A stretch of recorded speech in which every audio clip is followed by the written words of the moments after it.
Jonathan Yaniv may be going to prison for up to 5 years.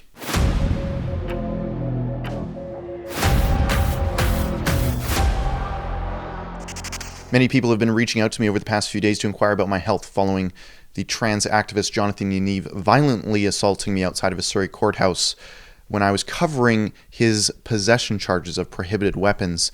You can see my coverage at Yaniv trial there. My head, it's getting better. The bruises going down and the headaches are starting to go away, and I've been busy on assignment in Smithers, British Columbia, covering a band of eco-terrorists who are blockading a pipeline. So I've been a bit behind on this story, but I want to update everyone on what's going on with Jonathan Yaniv because I know there's keen international interest in this story.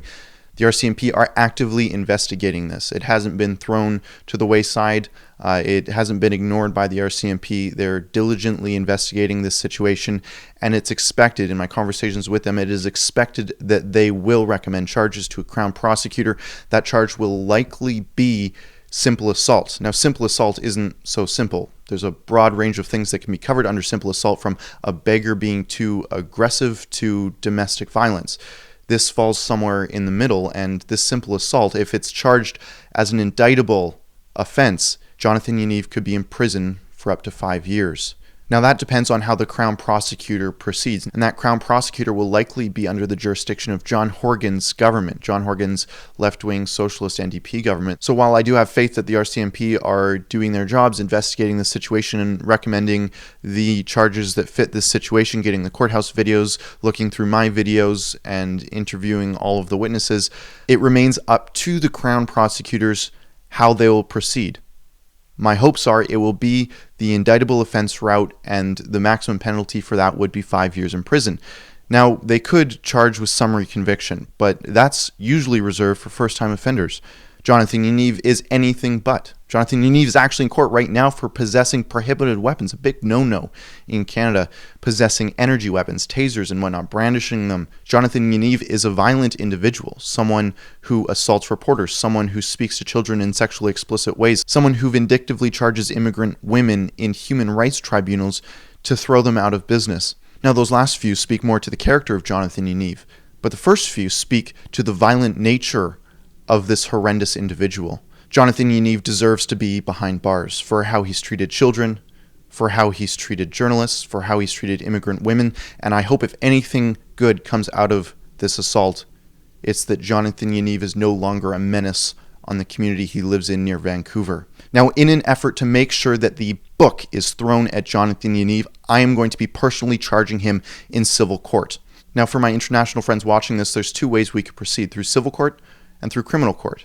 Now, the RCMP are going to be doing their job in criminal court, and I'll be testifying and complying 100% with that investigation. But we are also going to be suing Jonathan Yaniv in civil court, because we need to make sure he's held accountable for his actions 100%. At Yaniv trial, we'll be keeping everyone updated with how that trial is going. We've already retained our lawyers, and we are going to be pressing forward with these charges. Now, my colleague Sheila Gunn-Reid was assaulted in Edmonton by a radical left-wing activist in a similar fashion. She was punched in the front of the face, rather in the back of the head like I was, and we followed up in a similar manner in civil court, and we won. Now, the reward for winning in court was trivial. It was a couple $1,000s, maybe $2 if I remember it correctly, and the lawyers, well, their expenses were non-trivial. It was very expensive, tens of thousands of dollars to proceeding in civil court, but I think it is worth it. Now, there's a lot of people involved in the Jonathan Yaniv saga, and lots of people wanting to be able to help, to contribute, to get this menace off the streets, to stop him from interacting with children. Well, you finally have a way to help.